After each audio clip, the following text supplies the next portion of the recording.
Malam ketujuh, kisah nelayan dan jin. Pada malam ketujuh, setelah seharian mengurus kerajaan, Raja Syahriar kembali ke istananya. Dunyazad meminta kakaknya untuk melanjutkan cerita tentang nelayan dan jin. Seperti biasa, Syahrazad meminta izin kepada raja, dan ia pun mempersilahkannya bercerita. Dengan senyum lembut, Syahrazad mulai melanjutkan kisahnya. Ketika ikan-ikan itu selesai melantunkan syair aneh mereka, gadis cantik yang memasak ikan itu membalik wajan dengan tongkatnya dan menghilang melalui celah di dinding yang tiba-tiba terbuka. Semua yang ada di dapur terpana. Wazir yang menyaksikan langsung berkata, masalah ini harus segera diketahui oleh raja.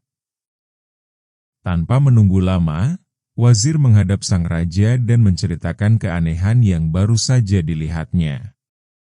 Raja, yang penasaran, memutuskan untuk menyelidiki sendiri misteri ikan-ikan tersebut. Ia memerintahkan nelayan untuk membawa 4 ekor ikan lagi dalam waktu 3 hari. Sang nelayan, setelah beberapa hari, kembali ke istana dengan membawa ikan-ikan berwarna-warni, merah, putih, biru, dan kuning. Sebagai hadiah, raja memberi nelayan 400 dinar. Sekarang masak ikan-ikan ini di hadapanku, perintah raja kepada wazir. Wazir segera menyiapkan segala sesuatunya, memerintahkan juru masak untuk memasak ikan-ikan tersebut. Namun, saat ikan-ikan itu mulai dimasak, tiba-tiba dinding istana terbelah kembali. Dari celah itu muncul seorang budak hitam bertubuh besar seperti kaum Et. Ia membawa daun hijau di tangannya, bukan seorang gadis cantik dengan tongkat seperti kejadian sebelumnya. Budak itu memandang ikan-ikan dalam wajan dengan mata merah menyala, lalu berkata dengan suara menggelegar, "Wahai ikan-ikan, apakah kalian telah menepati janji kalian?" Ikan-ikan itu mengangkat kepala mereka dan menjawab, "Ya, kami menepati janji kami." Lalu mereka melantunkan beberapa bait syair. Setelah itu, budak hitam itu membalik ikan-ikan tersebut dengan tangkai daun di tangannya hingga hangus, lalu menghilang kembali ke dalam dinding. Raja semakin terkejut. Ada rahasia besar di balik semua ini, pikirnya. Sang raja segera memanggil kembali nelayan. "Dari mana kau mendapatkan ikan-ikan ini?" tanya raja. Dengan gemetar, nelayan itu menjelaskan bahwa ia menangkap ikan-ikan tersebut dari sebuah danau yang terletak di balik 4 gunung, di luar kota, dengan waktu perjalanan setengah hari. Raja, yang kini semakin penasaran, memutuskan untuk berangkat ke danau tersebut bersama para pengawalnya dengan nelayan sebagai penunjuk jalan. Sepanjang perjalanan, nelayan itu terus memaki dalam hati karena persoalannya yang tidak kunjung selesai akibat perjumpaannya dengan jin. Mereka menempuh perjalanan dengan mendaki gunung dan melewati hutan lebat yang belum pernah mereka lihat sebelumnya. Akhirnya, mereka sampai di danau ajaib itu. Di sana, ikan-ikan berwarna-warni berenang dengan indahnya di air yang jernih. Raja terpesona. Belum pernah aku melihat yang seperti ini. Rahasia apa yang tersembunyi di balik danau dan ikan-ikan ini? Ucapnya. Ia pun memerintahkan para pengawal untuk membuat kemah di daerah itu. Raja juga memanggil wazir yang bijaksana, terpelajar, dan dapat dipercaya. "Aku ingin melakukan sesuatu dan hanya engkau yang boleh mengetahuinya," kata raja kepada wazir. "Aku ingin pergi sendirian malam ini, mencari tahu rahasia danau ini berikut ikan-ikannya. Duduklah di depan tendaku dan katakan kepada para pembesar lain bahwa raja sedang sakit sehingga ia tidak boleh diganggu.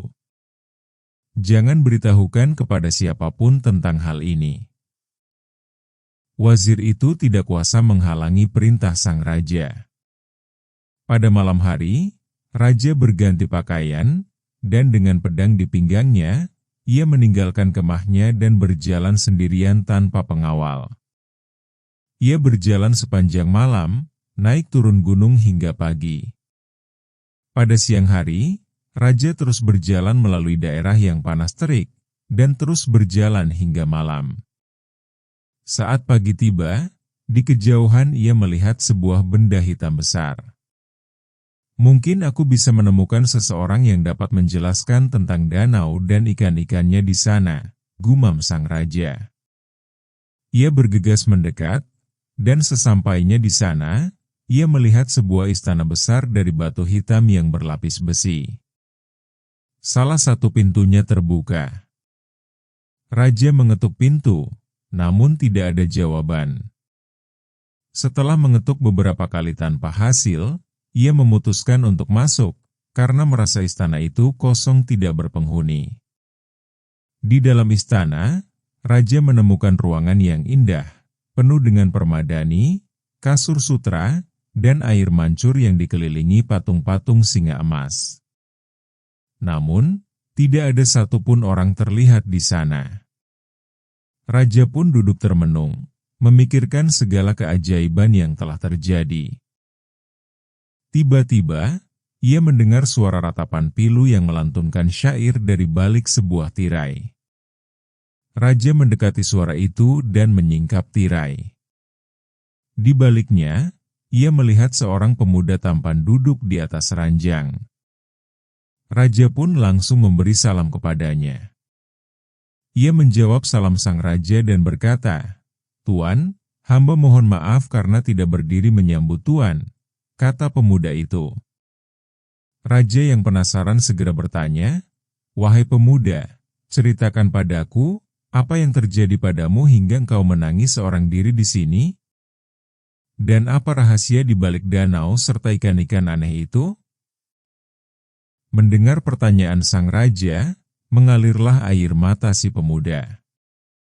Ia menangis sejadi-jadinya, membuat raja semakin heran. "Bagaimana mungkin hamba tidak bersedih dan menangis, sedangkan keadaan hamba seperti ini?" ucap si pemuda sambil berusaha menahan kesedihannya. Lalu, si pemuda tampan itu meraih pakaiannya dan menyingkapnya. Ternyata, separuh bagian bawah tubuhnya, dari pusar hingga kaki, adalah batu. Sedangkan separuh bagian atasnya adalah tubuh manusia. Si pemuda, dengan air mata mengalir di wajahnya, mulai bercerita. "Tuan, dahulu hamba adalah penguasa di negeri ini setelah ayahku meninggal. Negeri kami dulu indah, dan aku berkuasa atas 4 gunung dan danau tersebut. Hamba hidup bahagia bersama istriku, putri dari pamanku yang sangat aku cintai. Permaisuri sangat mencintai hamba, hingga ia tak mau menyentuh makanan atau minuman jika terpisah dari hamba. Demikianlah, kami hidup bersama selama 5 tahun. Suatu hari, istri hamba pergi ke kamar mandi, dan hamba memerintahkan juru masak untuk mempersiapkan makan malam yang mewah untuknya. Lalu, hamba masuk ke kamar pribadi untuk beristirahat, seraya memerintahkan 2 orang jariyah atau budak untuk menemani hamba. Hamba berbaring, dan mereka duduk di dekat kepala dan kaki hamba. Hamba berbaring dengan mata tertutup namun tidak tertidur. Saat itulah hamba mendengar percakapan mereka. "Hai Mas Udah, sungguh kasihan tuan kita ini, karena memiliki istri yang terus mengkhianatinya," kata jariyah yang berada di dekat kepala hamba kepada jariyah satunya yang bernama Mas Udah. "Apa yang bisa kita katakan? Semoga Allah melaknat semua istri yang berkhianat dan suka melacur. Sungguh, tidak pantas bagi seorang raja seperti tuan kita ini memiliki istri yang setiap malam selalu pergi berzina. Apakah tuan kita tidak menyadari bahwa permaisuri tidak pernah mendampinginya setiap malam?" ucap Mas Udah. "Sungguh kasihan. Semoga Allah menyiksa permaisuri yang jahat itu." Ia selalu memasukkan sesuatu ke dalam minuman Baginda menjelang tidur. Setelah meminumnya, Baginda akan tertidur seperti orang mati. Kemudian, ketika pagi tiba, permaisuri itu pulang dan membawa hidung Baginda dengan asap dupa hingga beliau terbangun, ucap temannya Mas Udah. Saat mendengar percakapan kedua jariah itu, hamba merasa sangat gusar dan tidak sabar menunggu datangnya malam. Ketika istri hamba kembali dari kamar mandi, makanan untuk kami telah disediakan. Namun, kami hanya makan sedikit. Lalu, kami beristirahat di kamar, dan hamba pura-pura meminum isi gelas yang tanpa sepengetahuannya telah kubuang. Hamba sudah merebahkan diri dan berpura-pura telah tertidur. Tidurlah. Semoga engkau tak akan bangun selamanya. Demi Tuhan, aku tidak senang hidup bersamamu, kata istriku itu. Segera setelah berkata begitu, istriku mengenakan pakaian paling indah, memakai wewangian dan keluar dari istana. Maka, hamba pun diam-diam mengikutinya hingga ia tiba di gerbang kota. Di sana, istriku membaca beberapa mantra hingga gerbang terbuka, dan ia keluar dari kota menuju ke hutan. Hamba terus mengikutinya hingga ia tiba di sebuah pondok berkubah yang terbuat dari batu bata. Di dalam pondok itu terdapat seorang lelaki hitam berpakaian compang-camping, duduk beralaskan jerami. Istriku mencium kaki lelaki hitam tersebut dan berkata, "Baginda yang gagah, bintang pujaanku, apakah engkau tidak ingin menjengukku? Aku rindu padamu." Lalu istriku mulai menangis di hadapannya. "Kenapa engkau terlambat? Seluruh saudaraku sudah sejak tadi hadir di sini. Mereka berpesta dengan teman wanitanya masing-masing. Sedangkan aku sendirian, dan aku tak akan mabuk bersama mereka jika engkau tidak datang," kata pria itu. "Kekasihku, engkau telah mengetahui bahwa aku telah menikah dengan anak pamanku. Aku sangat benci kepadanya. Jika tidak karena cintaku kepadamu, aku tidak akan membiarkan matahari terbit sebelum menghancurkan kerajaannya," jawab istri hamba menenangkannya. "Engkau adalah wanita pembohong," isergah lelaki hitam itu. "Aku bersumpah demi Dewa Malam, jika engkau sekali lagi terlambat, aku tak akan memenuhi syahwatmu. Sungguh, engkau adalah wanita laknat yang selalu mempermainkanku.